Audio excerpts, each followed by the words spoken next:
You're listening to the Options Insider Radio Network, the home of the Options Podcast. For more quality options programs, visit theoptionsinsider.com or search for Options Insider Radio Network in your podcast provider of choice. Listeners can also access all of our programming through our mobile app available in the iTunes and Google Play stores. Select programs are also available via live stream at mixlr.com/options-insider. That's mixlr.com/options-insider. Don't forget to follow along with your favorite programs and submit your own questions for the hosts at twitter.com/options, stocktwits.com/options, facebook.com/theoptionsinsider, or via questions at theoptionsinsider.com.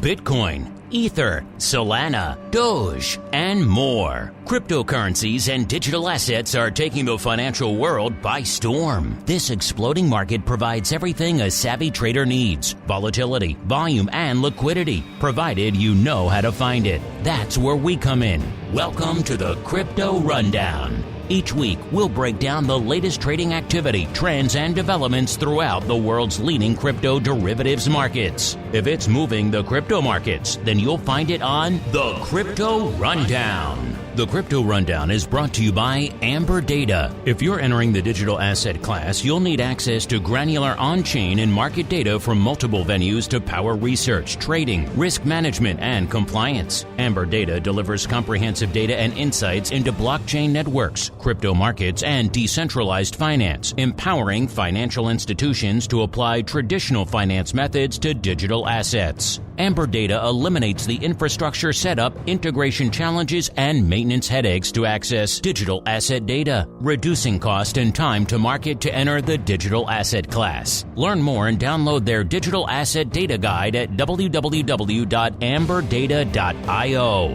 Now it's time to dive into the exploding world of crypto derivatives. It's time for the Crypto Rundown.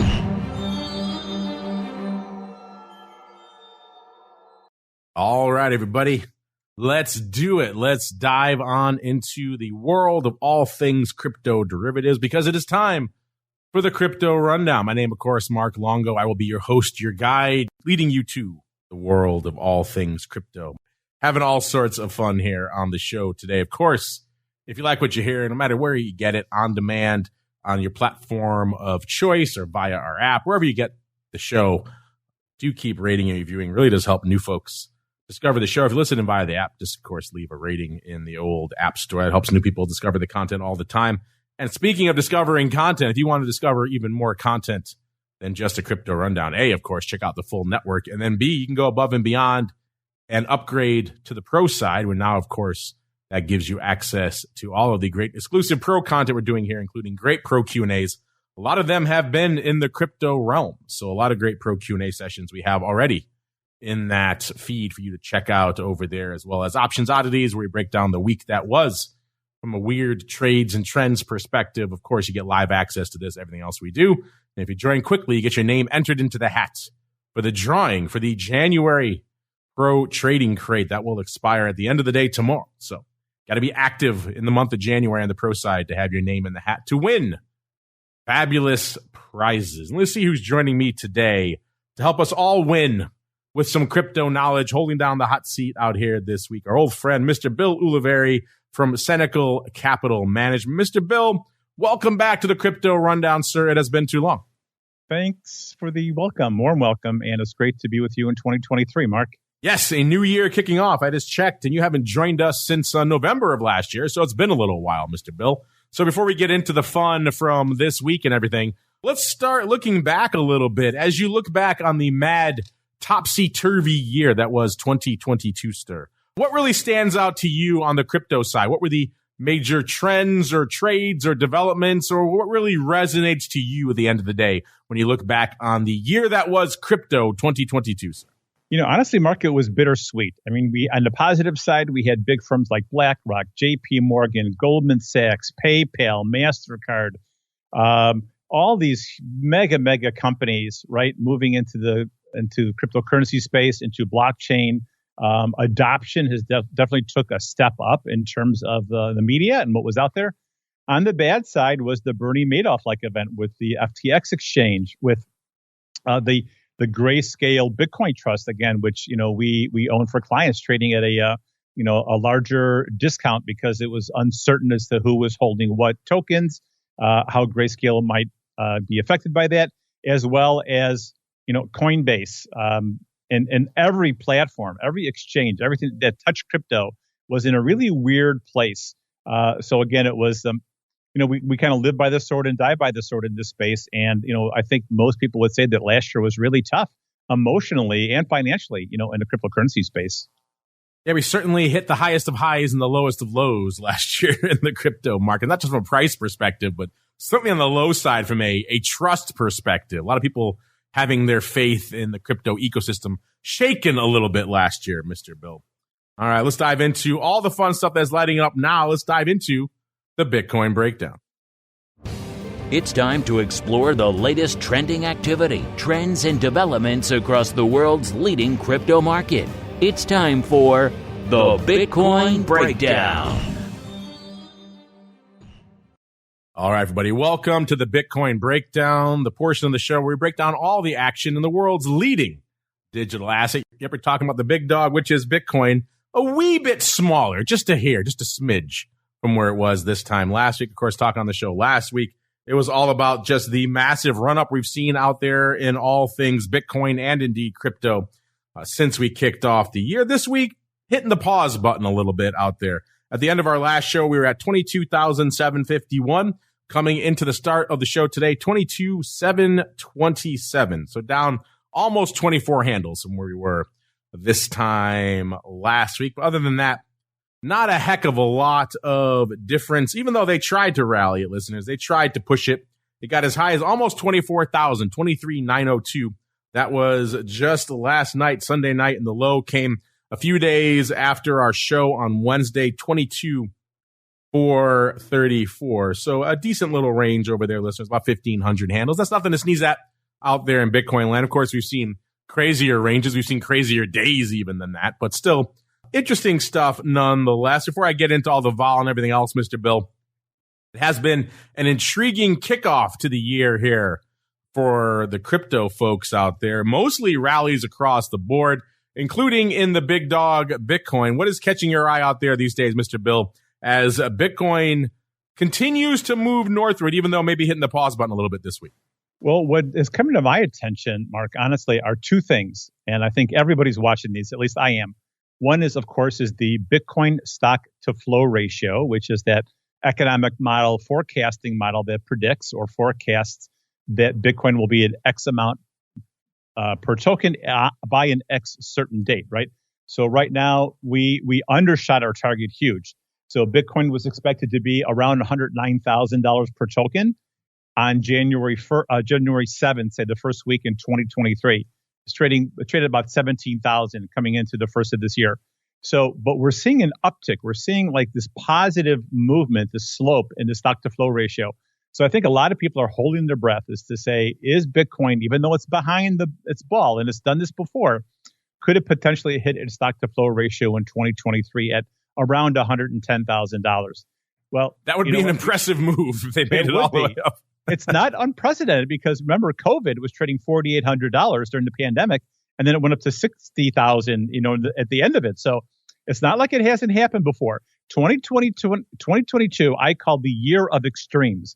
We saw it across the board in every asset class. Technology, QQQ, Amazon, Tesla. I mean, you name it. Some of these tech stocks were down 90% from their high. Amazon down 57% peak to trough. But anyhow, so all things considering, everybody's watching the stock to flow ratio. And what I think they're watching is the US dollar. US dollar made these massive highs. Everybody talks about the collapse of Western civilization, the Great Reset, the great unraveling of the US dollar. Most of my phone calls that come into our firm are about buying gold and why I don't want to buy gold. But honestly, you look at the chart of the US dollar, goodness gracious, this thing was on 20-year highs, basically. And I think that caught everybody off guard. And we saw, of course, that rally in the U.S. dollar with the raise in interest rates from the Federal Reserve, right? The tightening of, slowing down of the economy. But the dollar, which was trading at 114, the dollar index at 114 is trading 101 now. And it looks like it's in a secular bear market. I shouldn't say secular bear market. I would say it seems to go through these 8 to 10 year rallies, like ebbs and flows. And I think we might be at one of those times where, okay, the dollar did its thing, and now it's time for emerging markets as an asset class and cryptocurrency to begin exercising and taking control of their strength. And so I think the U.S. dollar comparable to stock to flow ratio, in my opinion, are the two big things of 2023 and the subsequent reversal of those two things. Very interesting, I think. Very interesting indeed. So my next question was going to be, are you a believer in this rally we have right now? But it sounds like if you think there's even a chance we can get close to that stock to flow number, then you are a buyer of what they're putting down right now, Mr. Bill. Mark, last night in preparation for this interview, I looked through 238 cryptocurrency charts. And you've heard me say this before. Like, I cannot be completely objective when I'm talking about this because, again, as an asset manager, as someone who's managing assets for other people, we only have like a 3 or 4% position in cryptocurrency, right? So if it goes to zero, this whole thing unwinds big time. It's still not going to derail anyone's retirement plan, right? We're not over leveraged. We just own it in our accounts. Having said that, looking at 238 charts, I would say that there's 220 of them look good. I mean, in terms of putting in the bottoming action, like this kind of triangular shaped looking bottom, where we didn't put in lower lows during the FTX collapse. We didn't put in lower lows, from the summer of the technology decline. Even Coinbase going from 41 to 62 like the other day. We're just seeing an interesting shift in risk on. Money is moving back into the market. It's going back into bonds, going into the market, going into crypto. And honestly, I walked away. I went to bed about 11:30 last night, shaking my head saying, oh my gosh, I have got to start really building and holding a bag of cryptocurrency because I think the low is in. I think the winter's over. We experienced, again, a ton of regulatory issues, the FTX scam. We still have some issues out there, of course, with, custody and assets. But I don't know. I just like the way technically these things are looking. I like the way they respond. I like the year-to-date performance. I like everything about it right now. Don't hold back, Bill. Tell us how you really feel. I'm sure I gave you that much homework coming into the show today. 238 charts to review. But hey, got to put in the hours right here to talk about all the fun here on crypto. And there is a lot of fun to be had here. Bill's optimism and enthusiasm aside, do you share that, listeners? Are you as optimistic as Mr. Bill is here? Are you buying what the market is selling right now? Taking a little bit of a pause this week, but it has been a pretty strong rally already to kick off the year, even in some highly distressed assets like Solana. We'll get to all that fun a little bit later in the show. But first, to the big dog we go. Bitcoin, like we said, had an interesting range this past week. The vol, after getting pretty frothy, even though it had a decent range last week, coming in a wee bit this week. We were at a little north of 63 on the show last week, about 63 and a quarter. Coming into the start of the show today is 52 and a half. By the way, if you want to check out these numbers in a lot more detail, only one place you can go out there. That is amberdata.io, AMBERDATA.io, formerly known as gvol.io. Of course, they acquired them last year. You can still go to that IO or that URL. That also works as well. But amberdata.io, the place to go to kick the tires and light the fires. You can see this data and a whole bunch more. We really do just scratch the surface of what's available over there. Only an hour show at the end of the day, listeners. So only so much time, so much data we could squeeze in. But a lot of it can be found for you there, amberdata.io, including what's going on with the skew right now. Last show, we were very intrigued to see that the skew had swung back to the positive out there in Bitcoin. If you've been listening to this show for a while, if you've been following these assets for a while, you know that the historical shape of the skew for products like Bitcoin has been positive. People are mostly bullish. They're hodlers. They're super optimistic like Mr. Bill out there, and they want to just buy upside, buy calls. They're generally bullish at the end of the day. And that was the way the skew pretty much was since inception until pretty much this past year and change, when we saw a lot more dark side peeking in and the puts started to take precedence out there, started to gain the premium from a volatility perspective. And so for the better part of last year, we were hanging out at a negative skew. Last week, we finally flipped to the positive 3.25. So it wasn't blowing the doors off, but it wasn't -4 or -6 anymore either. So very intriguing there. This week, kind of coming back to equilibrium again. It's pretty much flat, about 0.7 of a point bid to the upside, which ironically is almost exactly where it was a couple of weeks ago as well. So we had a little bit of a surge to the upside, now kind of hovering back flat, which again, if you look at the price action in Bitcoin this week, kind of balancing out right now, kind of makes sense that maybe the skew would kind of balance out a little bit as well, waiting for that next shoe to drop out there. What is dropping, though, is the OI coming in a little bit over there on Deribit. 181,000 calls open on Deribit right now. That's down about 8,000. Not a huge move, but a little bit.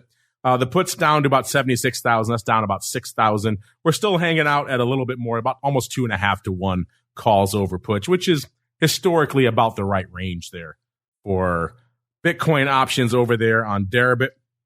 Let's look a little bit farther afield and see what's going on out there from a size position perspective. What's going on out there? What are these size open positions in Bitcoin options out there right now? What are you folks up to? Well, let's find out. Are you sharing Bill's optimism? Are you fading the heck out of this rally? Let's find out. Number 5 here. Let's do a quick top 5 listeners. Number 5 is the 25,000 strike. That has 14,000 contracts open. That is a newcomer to the top 5. In fact, a lot of shakeup in the top 5 this week, which is kind of interesting. Number 4, going up to 28,000. Remember I said, listeners, coming at the start of the showtime, we were at a little bit north of 22,000, about 22,700 and change. So we had 25K at number 1, and then 28,000 number 2. Here, 14,500. Of course, that's new to the top 5. Then number 3, right back down again. 24,000 strike number 3 with 15,000 contracts open there. That's also a newcomer to the top 5. So bottom half of our top 5, all new additions, which is kind of interesting. Number 2, it's back, listeners, and it's climbing. It is the 30,000 strike. So somebody's listening to what Bill's whispering in their ear. The 30K strike. It was our number 1 position for a long time out there. Kind of fell off with expiration at the end of December. Fighting its way back now. It was gone for the first week or so. They knocked it out of the top OI completely.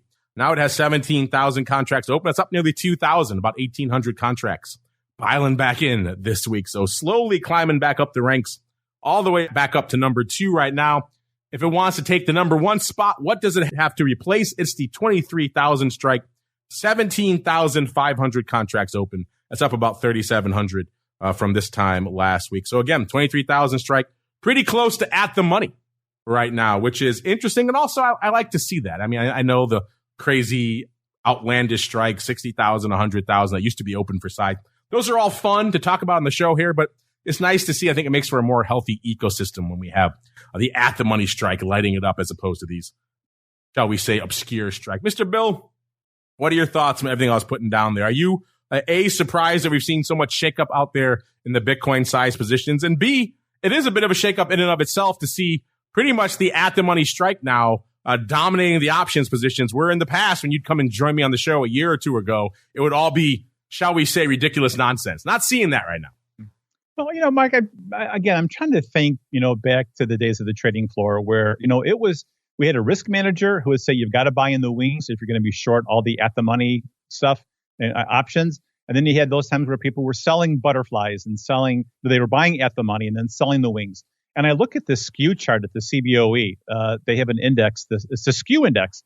And again, this is at the low end of the range, going back 10 years. I mean, we're definitely in the low end of the skew range. So I just ask myself, is it still the belief that Bitcoin is not a thing? Is it still a belief that cryptocurrency is not a thing? Is it a belief that the bond market and S&Ps and QQQs, it's like it's just, is it part of that? Like people, like we're risk on as a firm, but maybe everybody else is risk off. So it's a great question. I am encouraged by the fact that being a contrarian, not seeing huge open interest in the out of the money options, right? Way out of the money, but it seems to be the larger numbers in the at the money stuff. So you don't know until this plays out, right? I mean, again, all this stuff fascinates me, and you don't really know exactly what it means until the thing unwinds, right? It's like a spring that's being wound, like a clock, like an alarm clock, tick, tick, tick, tick, tick. You're cranking the ratchet, and we see bigger and bigger open interest, bigger and bigger volume, and then all of a sudden you're just going to see things explode and expand, right? So let's just, it's too soon to tell. It's only the first month of the year, right? As an asset manager, we kind of wait for the first month to go by to see what the future might hold for asset classes. And I want to see where this Bitcoin thing is going. And I'm not sure that all the data in the derivatives market tells us exactly where it's headed. So we'll see. Stay tuned. Yeah, speaking of that volume here, let's see how we fared from a volume perspective since our last show. And the answer is not terrible, not great, kind of just right in the middle there. On our last show, we saw the previous high was about 79,000 contracts. That was back on January 13th. This week, looking back, the busiest day was the 25th with about 49,000 contracts. So a lighter week out there, not a ton of paper, which kind of makes sense. We had a little bit of a range, but for the most part, Bitcoin kind of stalled out there until the little bit of a rally we saw there on Sunday. So intriguing stuff out there, not exactly rock'em sock'em robots times. Of course, we go back to the insane days of last November with all that FTX madness. We saw well over 100,000 contracts on the tape, 113,000 contracts on that Tuesday when all the madness was hitting. So kind of hard to compare to that, but obviously a decent week, but nothing to write home about out there. Let's go on out to Bill's favorite product, which is Bitto, to see if anything is worth writing home out there. When we kicked off the show, Bitto was hanging out at right about close to where it was this time last week. I think it was down about a tenth of a point at about a 1440. Looks like it's given that back up again now, down to about 1430 again. So down a whopping 0.2 of a point on the week, which again, kind of keeping in line with what we're seeing out there in the big dog Bitcoin. In terms of action, the ADV kind of remaining steady at about 70,000 contracts, actually up about 1,000 from this time last week. So you folks are still liking yourselves some Bitto options. It fell off at the beginning of the year, end of last year. That's just seasonality for you. Everything falls off at the end of the year, listeners. But we're starting to see that volume come back. And we're starting to see that again today. Already 54,000 contracts on the tape again today. So it seems like it's going to be another busy day out there. Vol-wise, similar trajectory to what we talked about out there with the big dog Bitto over there, I should say Bitcoin over there on Deribit, which is kind of trending in. It's down about 3 points to a 58 right now out there on Bitto. So still a lot frothier than a lot of the other assets you're going to look at, but coming in a little bit over the course of this past week. Let's break down the top 10 positions. What's dominating the tape out here in Bitto options right now? What are these size positions? Let's find out, listeners.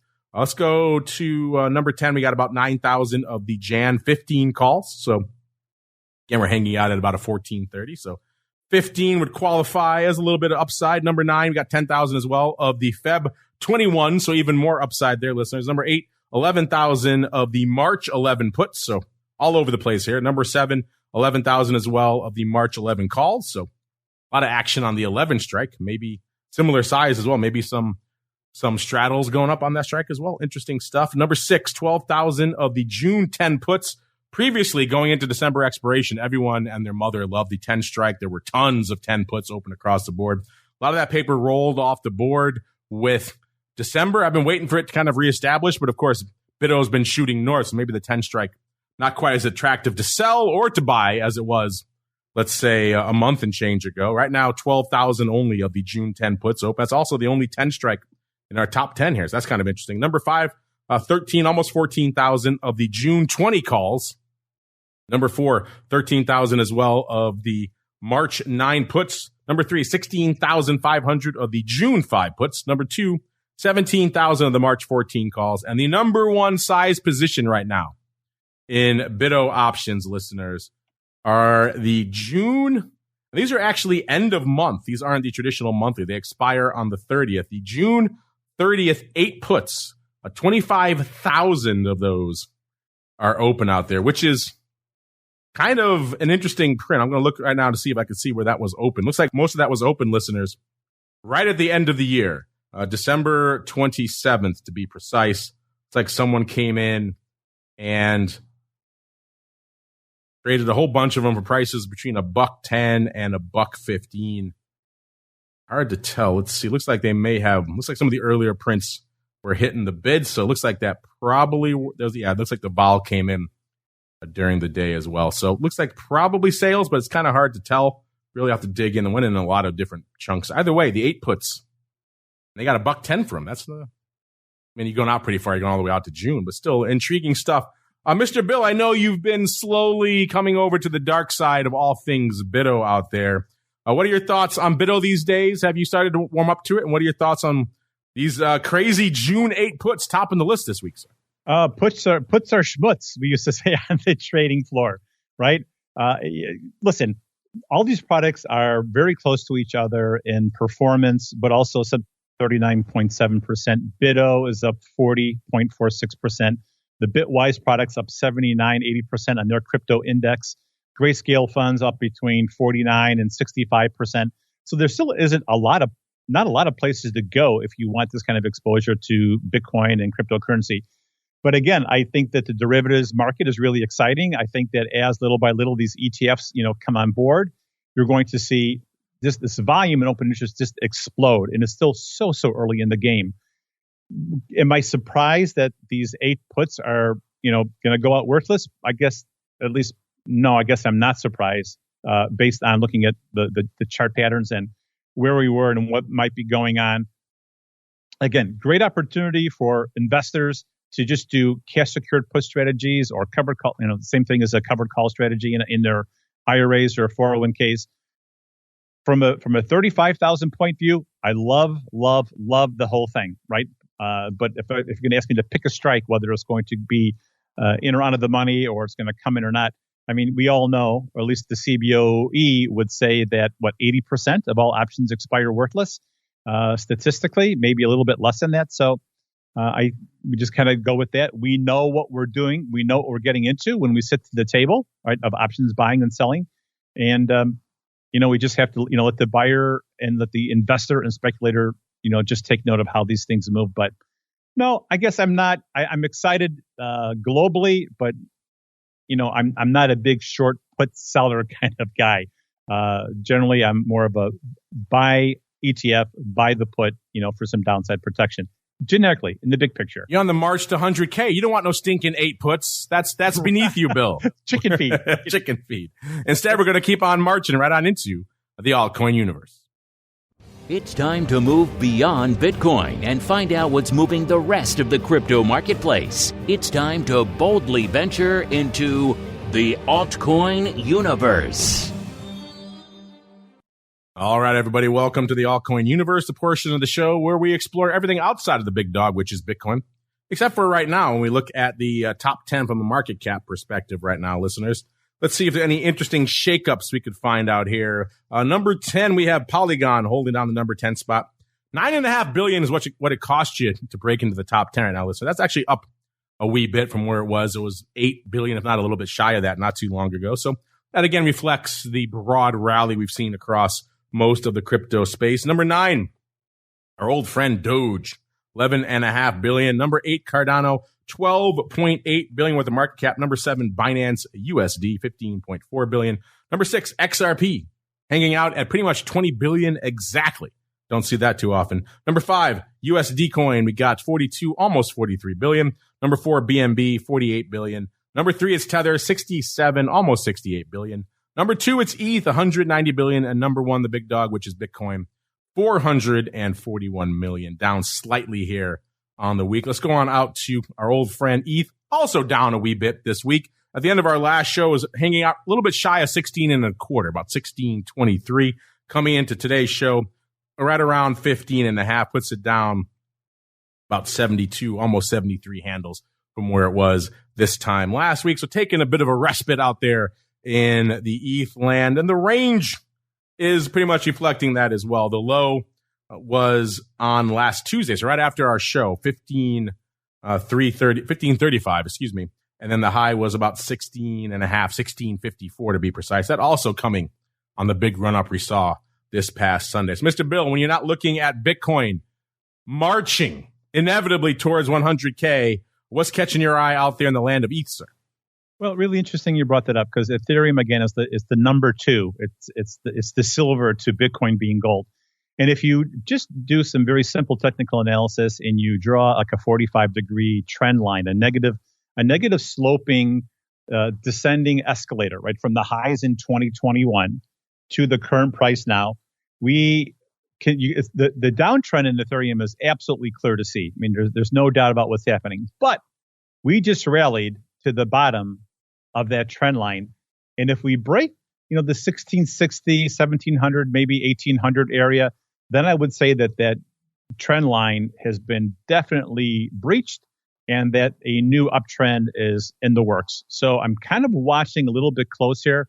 I'm not saying that the jury is out yet. I'm just saying it's really interesting. Again, we're at a crossroads. And you could say this for a lot of the big names, right? I mean, we've had great rallies. Crypto got absolutely annihilated in 2022. And so the question now becomes is this just a rally, a bear market head fake, a rally to a higher end to suck in people, and they're going to turn it around and take it down again? Or is this truly the beginning of a new risk-on bull market in cryptocurrency? And again, with Ethereum, I think we need a little bit more evidence for it higher, maybe even as high as, higher than 1960 to actually say that we are in a brand new bull market trend. So waited with bated breath. And I think we're going to do it. I think we're going to break out, but again, too soon to tell. So we're marching to 100K in Bitcoin, not quite ready to make the call for ETH yet, not 5 or 6K, nothing in that near-term horizon for ETH, sir. Not that I can see, no. I mean, again, we have to do baby steps. We still, I believe, are in a risk-on environment. I think we're seeing it in traditional asset classes too, with consumer staples coming off the radar and rolling over, and the consumer discretionary, like the fun stuff. The bling, the fashion watches and fashion clothes and some online retailers coming back on into the market that usually doesn't happen in a risk-off scenario. And so I just find it really interesting. Again, Mark, I have to take cryptocurrency and look at it through the same lens I look at other things. And again, I believe that we are seeing risk coming back on into the market. We're seeing it in the Qs. We're seeing it in the S&P 500. We're seeing it in the bond market, high yield. And so, again, you have to look at it separately, but then, globally and then individually. And I don't think Ethereum is just there yet, but it's possible. Possible. I like it. Possible. Okay. Damning with faint praise. Bitcoin to 100K, ETH. It's possible. It's possible. Let's see what we're seeing out there from a vol and skew perspective, listeners. And it's kind of a similar story to what we saw in Bitcoin. Almost a 68 in terms of vol on the show last week, about 67.6. Coming in to start the show today, about exactly a 60. So coming in nearly 8 points from a vol perspective, but still fairly frothy. Skew-wise, actually swinging a bit, which is kind of interesting. We saw Bitcoin skew swing from starting to be positive to pretty much flat. Last week, we were just nibbling at positive, now actually swinging negative again here for Bitcoin from about positive 1.25 to -2. Again, not lighting the world on fire, but just an interesting swing out there. Of course, we did see a little bit more downside percolating in over there on ETH. So perhaps that accounts for that. In terms of the OI, what do we see out there? Actually, a tale of two different sides of the market here. Calls, folks want themselves some calls, more calls lighting it up out here this week.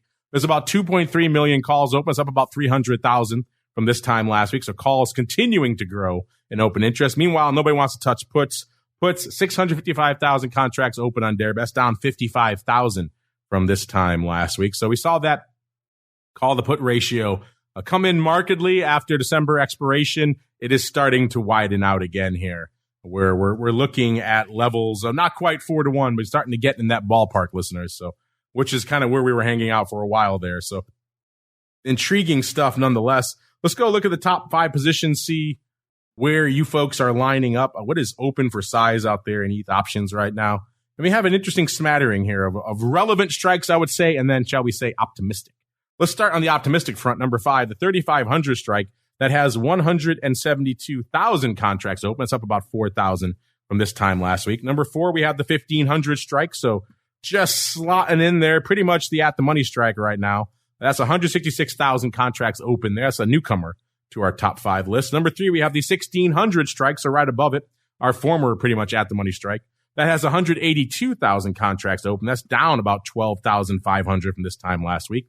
Number 2, we have the 1,800 strike, so getting up there a little bit more now. That has 222,000 contracts open. That is down 7,500 contracts from this time last week.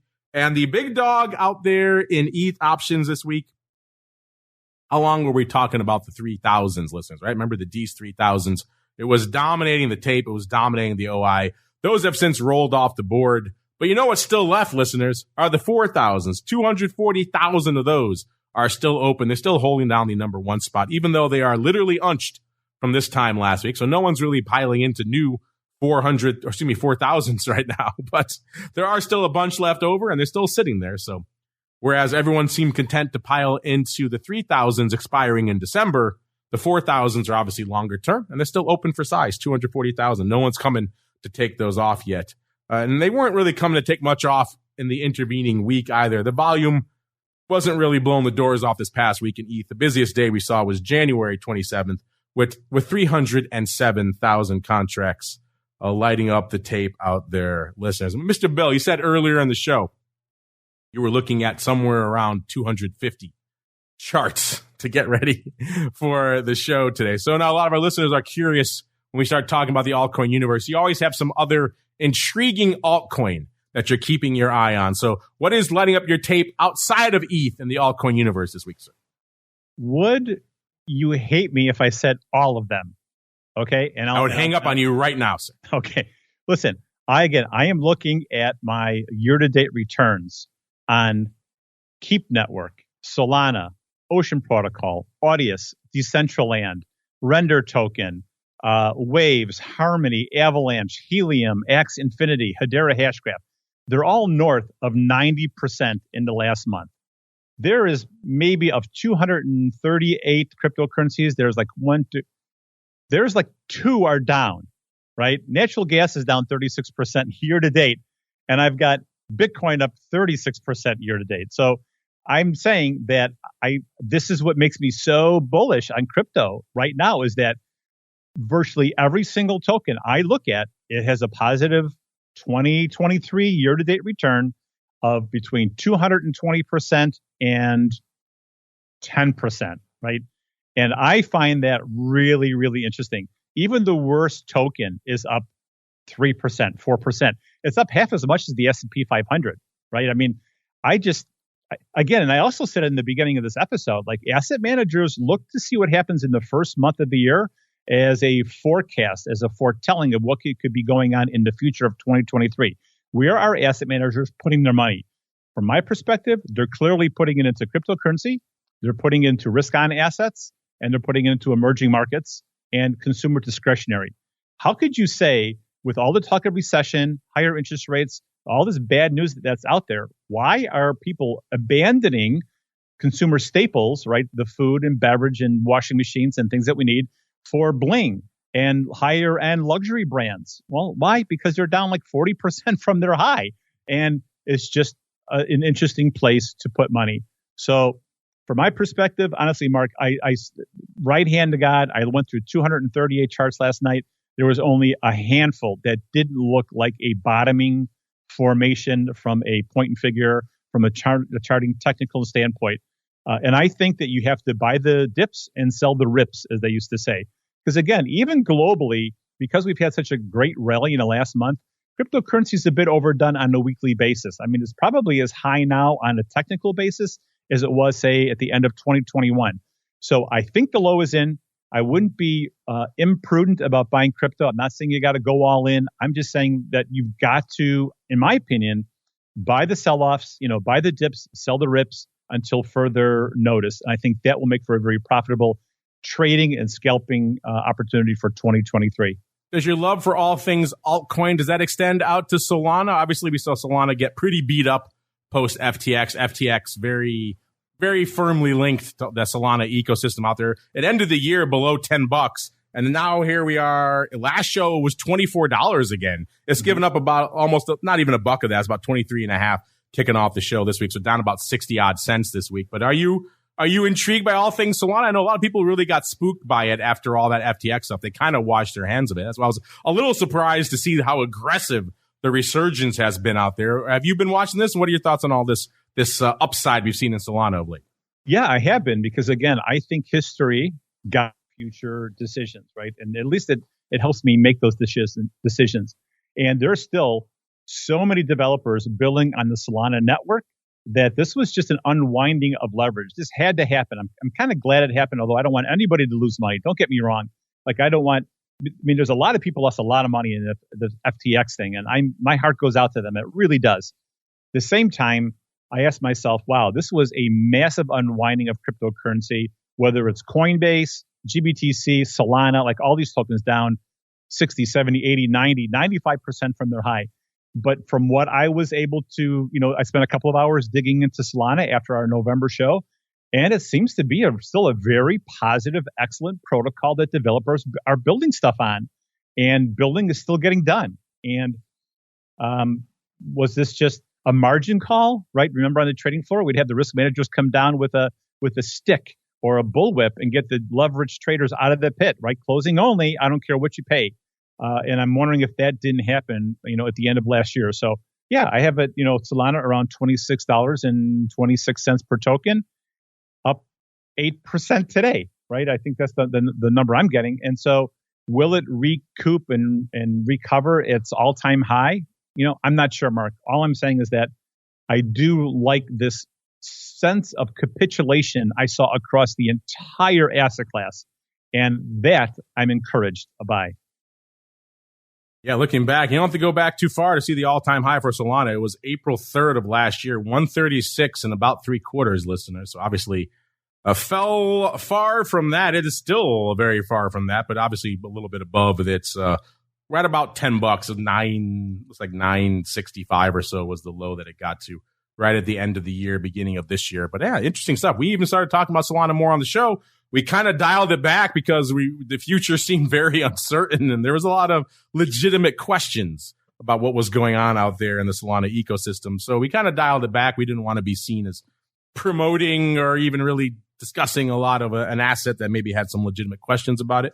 We're still not getting back into the options too much, but still very intriguing to see just the dramatic resurgence. Are you folks out there? Are you slinging Solana? Again, clearly someone is, because there's a lot of paper driving it back up. And I'm curious, maybe that might be a good question of the week. Have you guys washed your hands of Solana, or are you back in? XRP, this one continues to just float around all over the place, listeners. 42.6 cents on our show last week, 39.3 cents this week, so giving up a little over 3 cents. This one's been stuck in limbo forever. It's going to be until we get some sort of definitive judgment one way or the other. Man, just what a lost multiple years now it has been for all things XRP, just kind of stuck in this regulatory range it's been in seemingly forever. Doge kind of hanging out similar to last week as well. 8.8 cents last week, 8.6 cents this week. It's not a huge change there. Litecoin, same deal. $90 almost exactly last week. 90 and about a quarter this week. So not a huge evolution there. Cardano, same thing as well. 37.6 cents last week, 37.3 this week. So again, it's kind of a shrug your shoulders kind of week. Everyone may be waiting for that next shoe to drop. We obviously have the Fed this week that dominates all market discussions these days. So might make sense, folks keeping their powder dry a little bit ahead of that big number and that big announcement. Polkadot, 670 last week, 616 this week. So giving off about 50 odd cents this week. And everyone's favorite Shiba dropping a whopping 0.000001 over the course of the past week. You've got questions about crypto. Who doesn't? It's time to find out the answers to your crypto questions. All right, everybody, welcome to the Crypto Questions. And Mr. Bill, I wanted to get your thoughts on the results of our annual sentiment poll. We do this every year, usually the first week in January. See what folks are feeling for the coming year, how bullish they are in different asset classes. And we usually give them similar choices every year. It usually breaks down to different segments. So this year we said, hey, if you had to buy a 10% out of the money call expiring at the end of the year on one of the following products/market segments, which one would you choose? Gave you 4 choices, S&P, so your general stocks, Bitcoin, WTI, or VIX itself, volatility itself. And Mr. Bill, the results came in, the audience choosing stocks kind of overwhelmingly, nearly 43% choosing a 10% out of the money call in SPX, going back to where S&P was when we posted this poll. That's not looking too bad, obviously giving some of that back today. Then we had a tie for number 2, 25% each, which was kind of surprising for WTI and for VIX. And then, Bill, bringing up the rear, which kind of surprised me, was Bitcoin. Only 7.1% of our audience wanted a 10% out of the money call in Bitcoin. Right now, that call's already looking good. I thought just how much Bitcoin has been beaten up, just statistically, some more of our audience would want to take that flyer on Bitcoin. If we look back to last year, I think that was roughly half of what the percent was last year. This time last year was about 14%. This year, about 7%. So, Bill, are you surprised that pretty much half as many folks this year as last year wanted that 10% out of the money call in Bitcoin, sir? Actually, I'm not surprised at all. Why? Because you have to sell. You've got to sell the rumor and buy the news, right? I mean, we saw it in inflation numbers. We saw it when billions of dollars flocked to the I bond that the Federal Reserve was promoting, right? Lock in a 9.6% rate of return. I mean, my phone was off the hook with people trying to get me to buy I bonds, and I'm like, no. When you're long I bonds, you're short bonds is really what you're short the 10-year. You're short the 20-year, right? When rates were trading like 4.5%, the I bond, in my opinion, was one of the worst economic or financial decisions for people. Thankfully, you can only do $10,000 at a time with that. So for me to see these numbers only wants me to bet on the long run, the long shot Bitcoin, and that the 10% out of the money call is going to probably go deep in the money. And we'll have this conversation again in the last week of 2023, right after Christmas, and then just summarize how this is going. Because again, we're seeing some really interesting, big money flows in U.S. versus emerging markets and international. And from a big picture, Mark, I'm just going to say that I'm going to say something that sounds crazy, but we experienced something called the lost decade in the S&P 500 and QQQ from about 1998 to 2008 or 1996 to 2008. And I'm wondering, is it possible that we are entering a lost decade again? Because good Lord, those returns that we saw in the Qs from 2010 until 2022 of like almost 500%, like that needs to be digested. And I'm just wondering, again, out loud, as I take these kind of surveys into consideration of what I see and I compare them with what's really going on, is I wonder just how you and I might have to take the opposite side of that trade as market makers. Wow. Bold predictions coming out of Mr. Bill here today. Bitcoin marching to 100K and lost decade perhaps coming up here in all things S&P, Mr. Bill. That's a lot to unpack. I know. Unfortunately, that music means we've run out of time, sir. We have a lot to discuss, sounds like, on your next appearance, Mr. Bill. But before we go, sir, if folks want to check out what you have cooking over there, I know you're still working on a book. If you want to give some plugs for that as well, have at it, sir. The floor is yours. Oh, I really appreciate that, Mark. Yes. I finished I got the revision back from the editor. I had to do another preview. I'm adding a couple of extra chapters. I'm hoping to get it on the Amazon Kindle digital platform. Again, it's the essential guide for estate planning professionals. It's a toolkit for helping estate planning attorneys and financial professionals recover cryptocurrency on behalf of their clients. And again, this is more to spur a conversation between client and the estate planning attorney or the financial professional of the things that are needed in order to successfully recover cryptocurrency for your estate. And I think it's not a big book, right? But I think it's not that I think. I know it's filled with incredibly valuable information that will help anybody in the financial services business who's actually dealing with the retail client. There you go, listeners. Check it out. And of course, in the meantime, if you want to give Mr. Bill a follow on the old Twitter, see what he's working on. It's at Cenacle Capital, Cenacle Capital, all one word. And of course, you know where to go to sink your teeth into all of the analytics we've been talking about here all show long. Amber Data, AMBERDATA.io is the place to go to kick the tires and light the fires. That is going to do it for us here on the network today. Listeners, don't worry, for all you pro folks, back again tomorrow with a great pro Q&A with our old friend, Mr. Ash Vyas. Haven't checked in with him in a while. Get his thoughts on the markets from last year, the crazy markets of this year, the vol space. He's always got some great dubious correlations when he comes armed with. He'll be answering all your questions. So get those in now if you haven't done so already. Then, of course, Options Bootcamp, Options Playbook Radio coming at you, and a second pro Q&A for all you pro folks over there on Wednesday. So it's another double pro week, listeners. TheOptionsInsider.com/pro is the place to go to play along with all of that. Thursday, this week in futures options, as well as the option block. Twyfo, of course, we do touch on crypto on that program as well. Friday, volatility views, and for you pro folks coming back with options oddities. Then all the way back around to next Monday, another episode of the Crypto Rundown. Stay safe out there, everybody.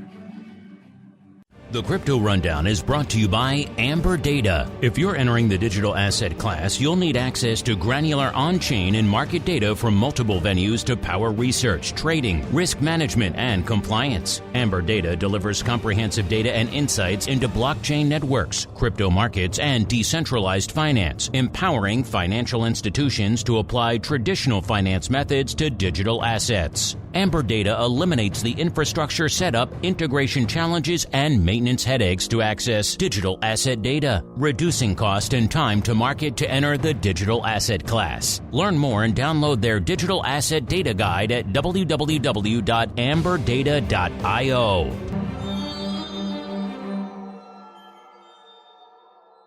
You're listening to the Options Insider Radio Network, the home of the Options Podcast. For more quality options programs, visit theoptionsinsider.com or search for Options Insider Radio Network in your podcast provider of choice. Listeners can also access all of our programming through our mobile app available in the iTunes and Google Play stores. Select programs are also available via live stream at mixlr.com/options-insider. That's mixlr.com/options-insider. Don't forget to follow along with your favorite programs and submit your own questions for the hosts at twitter.com/options, stocktwits.com/options, facebook.com/theoptionsinsider, or via questions at theoptionsinsider.com.